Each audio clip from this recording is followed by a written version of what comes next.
Tool Tip Tuesday with Little Metal Foxes. Yay! Hit that like button. Are you hitting the like button? Subscribe. There you go. Hi, everybody. It's me. Hello. Little Metal Foxes. There we go. Okay. Hi. How are you? You're good. Wait, are you going to say your thing? It's me, Jennifer from Little Metal Foxes. And Julia, also from Little Metal Foxes. Helen from Little Metal Foxes. Hi, ladies. So Hello. let's do this. Helen, you were doing something with the rolling mill. I was teaching I the rolling mill. was. We had And I got myself a big old workout making this. oh, cool. Look at the texture. Love it. And I just taught a rolling mill class and we had a question from the rolling mill class. So we thought we would answer that question and give you a couple of tips here. So Julia, do you want to tell Helen why her rolling mill was too tight and what she ought to do? Well, let's set it up. Set it up. Set it up, Helen. What So were we you have, it was probably, I don't know, 22, going to gauge? 20? I don't know. I have to look at the box. I don't remember. Okay. Gauge brass. And two sheets of corduroy. Mm-hmm. So brass in between, corduroy on the outside, shove it through the mill. Now I did put the metal in first to kind of get the thingy, because that's what you're supposed to do. Yep. Get it nice and tight. And then, slip the edge of the material in. Did you put the fabric around it when you were doing the dead pass? Or was it just the dead pass with the metal? I didn't do a dead pass. I just stuck it in and then. Right, Yeah. but that's called a dead pass, basically, where you stick it in and then but it was just the metal that you stuck in? Yeah, it was just the metal because I wanted to make sure I got the impression. So it was tight enough for the metal to sit in there, but get the impression from the material because I didn't want to measure it with the material on it. Right. Well, actually, the received wisdom on this is that you should make your sandwich. You should make your sandwich of all the things that you're going to put in. Okay. Right. You put that into the mill, close it down until you can't pull the sandwich out. And then go chink. Then roll it out. That's why it's called a dead pass, because it doesn't it doesn't do anything. Right. So that's your dead pass. Then close the mill down at most a quarter of a turn. Right. Right. And so depending on the mill, you kind of have to test it and see, because sometimes a quarter of a turn is a little bit too much. Each mill varies. Yeah. Right. Sometimes you only need an eighth of a turn, but at most compression and the material compression can vary. The material compression can vary. So occasionally, if you have something really thick and floofy, you actually have to close it down a little more than a quarter of a turn. But generally speaking, no more than a quarter of a turn. Okay. Right. Then you start to roll it in. And if you are like starting to roll it in and you're like, you back it out. Yeah. Right. Because I actually tried. And then you couldn't. Yeah. So I'm like, well, in for penny, in for pound. Because as we were discussing before we came on to the video, you can actually have it so tight that you're actually not putting a good impression on the metal, and you're doing all this extra work. You're hard on your body, the tool that is your body, but you're also being hard on the rolling mill, because that kind of stress on the frame of the rolling mill and on the gears isn't good for it, right? Because you're really pushing it to its limit. Luckily, it's a big chunk of steel, and it's probably fine. I will say I am a wimp. I do not work out at all. So well, your mill is probably fine. Your body my mill is probably fine. It's just body me. took the hit this time. But I will go inspect it today when I get to the studio. Yeah.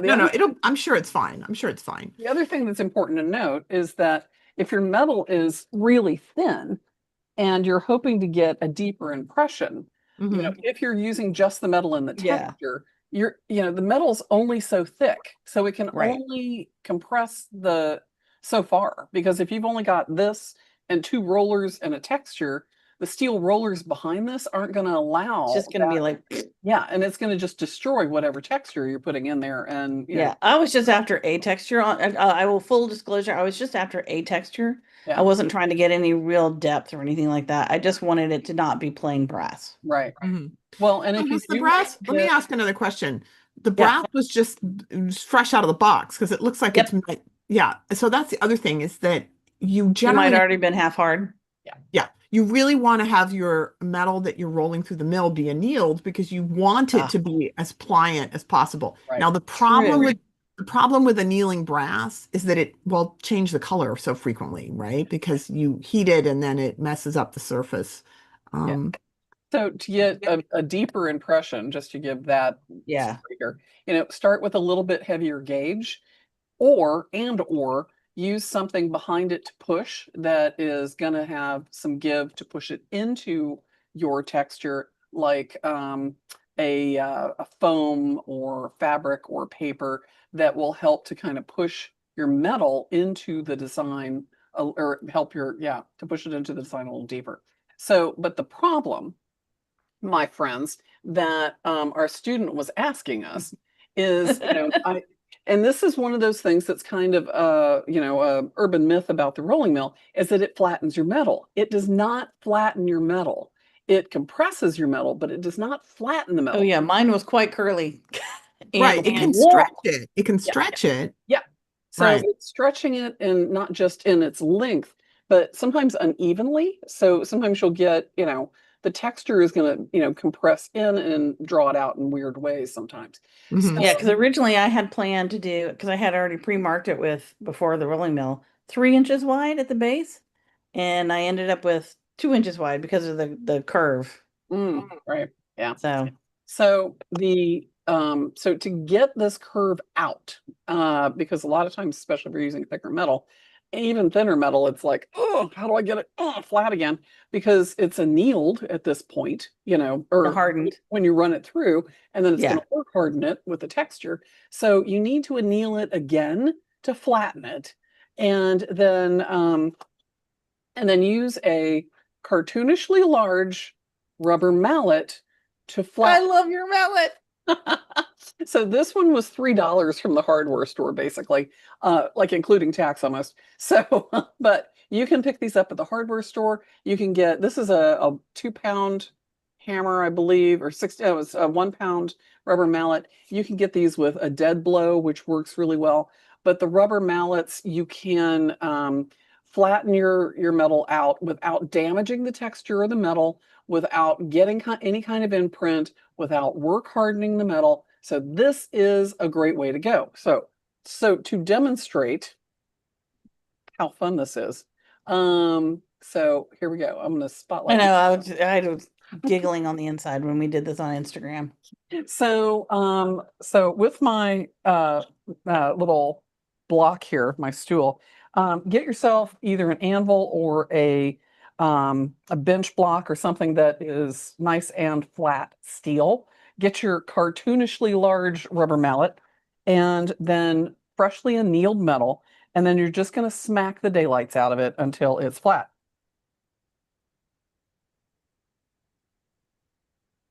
Yay for Zoom noise canceling. Because you can't hear it. My neighbors are like, what the heck is she doing? Therapy. Perfectly flat. So to test and see if it's flat, when you drop it, any metal that has a little bit of a bend or a kind of warble in it, when you stand it up on your bench pin or your block and it rattles, you know that it's not flat. So I don't have a flat surface yet.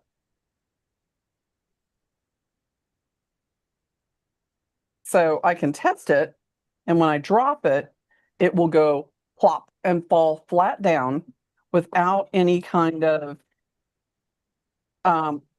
rattling on the surface. There we go. So it just goes flop and falls over, no rattling. So now I know that this piece is completely flat, with no warbling or variation in it at all. It also does not work harden the metal or leave any kind of indentation. I know a lot of people are kind of like, oh, well, I use a rawhide mallet or a plastic mallet, and those both can actually leave impressions on an annealed piece of metal, and you can pick up impressions from your block or your anvil using those two tools. The rubber one though, because it deforms and like shoots basically all the air out of the surface, it compresses it flat without leaving any evidence that it's been there. So you get a nice, clean, flat piece of metal, still annealed, ready to go. And, but yes, that's how you flatten those pieces of metal.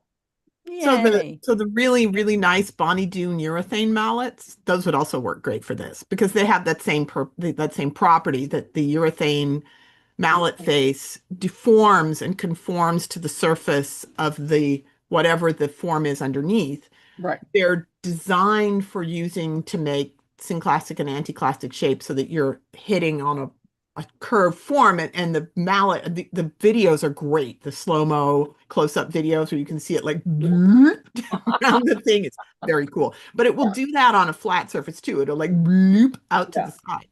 But it is amazing how, I mean, that is like perfectly machined flat.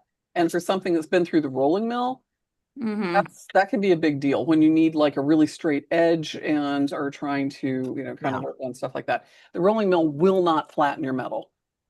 So Helen, yes, with your piece though, because you were really trying to not have to put any fire on your brass because that's definitely going to change the color of the brass, right? So I was only just doing because I didn't want to like bust out all the pickle and everything. Fair, because that's a whole process. So I know there's some things that I'm a little lazy about. No, it's totally fair. It's like the more marks of process you put on it, the more marks of process you have to take off. So if you don't put marks of process on it, you don't have to worry about them. So for your brass, if you're not going to anneal it, what I would suggest is more pusher material on the side, make it softer. I just use regular paper towels, like regular kitchen paper towels. You can also use these are the like if you have anybody like napkins from Starbucks or something. Like the industrial paper towls are a little so this is a crappy ones. It's a good option as well. Yeah. Or like Jennifer was suggesting felt. Yeah, the two things that I would use would either be something like actually like Viva or Brawny paper towels that are thicker, or shop towels, which I always have, like the blue shop towels, because they do have some thickness to them. Yeah. And they can like into those things. But I started off as a printmaker, and one of the things that we would use for things like etching and lithography and so on is or wood prints is the felt blankets. And the felt blankets you would use in the rolling into the rolling press, and the blankets would push down. Yeah, exactly right. A little felt blanket just like that. And this is my mini press, by the way. Down into the details of the plate that's got texture. That's exactly what it's for. So you want to have like your textured plate, your metal that you want to impress, and then your blanket or paper on top of that can press your metal into the texture. So if it's behind the texture, it doesn't work. It needs to be behind the metal to kind of like smoosh it down into. Right. Yeah, people make that mistake all the time. They have the metal that they want to impress, and then they have the plate that has the texture on it, and they put the pusher on the other side. And it's like, no, that's not going to do it. That softens your texture. Yeah, it softens texture. The other thing is sometimes things are a little slippery in the rolling mill. So if you're dealing with, like, if you find that a sheet of felt is too slippery, put a piece of paper or another piece of metal, right? Because if you have another piece of metal on the other side, then that's going to help sort of spread the force out over the soft surface, and it gives the rolling mill something to grab. And it's moving with your metal through it, right? So the rolling mill is spinning, right? It's kind of, if it gets slippery, it can spin on its own. But if you're rolling metal through with it and your fabric is trapped in between, it's going to move with the thing you're trying to imprint. The other piece of this that I was going to say in terms of not wanting to heat that brass is that when it comes out of the rolling mill and it's curved, What it was like picking. right. So you can take your cartoonishly large mallet. The problem is that when you hammer on something like that that's now hardened, it's basically kind of springy, and so it like flattens down and then it pops back up. So what I have found, because I taught rolling mill stuff all the time to beginners, if you take your flat bench block and you take your piece of metal and you put it at a slight angle, right? So you're not putting flat, like it's curved a bit like this. And instead of putting it here and hitting it and then it jumps back up, you put it kind of here and then you hit here over where, so you basically bending it against the flat block. You have to be very judicious about this and careful because you don't want to put a line on the edge of it. So you want to like put it kind of in the center of your block, put it at a very slight angle, and then hammer over little bit the at a time. A little what? bit. A little bit at a time. Little bit at a time. And then you can Yeah. kind of judiciously readjust a corner here and a corner there and kind of flatten it out. Now, you're never gonna, sometimes you will not be able to get it perfectly flat because if it has stretched and distorted as a consequence of the texture that's on there. So I have a piece, I could dig it out, that I ran through a rolling mill one time that had like just one edge had manila file folder on it. And so it stretched that edge. And so it curved it. It does basically, it's like fold forming. Yeah. When you do something like that, where one edge is being compressed and not the other, so you don't have equal stresses on it, you're going to end up with sort of a ripple thing that is literally impossible to take out unless you stretch the other side, right? Because you've created, a whole different, you've taken a square piece and you've made a fan shape out of it, right? Well, yeah, that is what happened. Yeah, the other way that you can kind of get things flat that a lot of people like to use is actually two bench blocks, put them together and hammer, those with a like a rawhide mallet or something nice and heavy, like a dead blow hammer, because that can. What also helped with these actually is because I did the sheet and then I took on my shear and I cut the thing and then it was a lot easier to flatten once Right, it was. because you've removed some of the excess, some of the stresses are gone. Yeah, exactly. Yeah. Mhm. Well, But you were saying something about that it was originally wider and you had to cut it off. Why? because No, my original plan was that it was wide, but because it curved not only fabric. this way, but this way. Oh, I bet the fabric slipped in the mill. And Yes, a little bit, but not much. So But if the it's more fabric just slipped in the I think it was mill, just the extreme pressure that I was putting right, on it that it caused it to fan as well as curve. right. If this, Yeah. if the fabric had slipped off one corner as it was going through, that would happen too, because it would stretch this portion more because there was fabric on it, Yeah, right? sometimes it's the contact point, and so the metal hit that contact point, and the metal like boink off to a side, and Mhm. So, yes. So protect yourself. Don't roll too hard. Roll gently. I know. I'm going to do some more. I have time. Yeah, roll gently. Anneal if you can often. And if you're working with brass, don't use your regular sodium bisulfate pickle. Use vinegar and salt, and that keeps your brass clean. It keeps it yellow. So that's the other thing. When you have to anneal your brass or bronze, use a different pickle, and that'll keep your brass nice and shiny and yellow. Okay, Awesome. people, have a great week. Stay tuned for Tooltip Tuesday. Did you hit the like button? Hit it now. Like button. And make sure to subscribe and ring the bell. That way you know when we're live on Tuesday.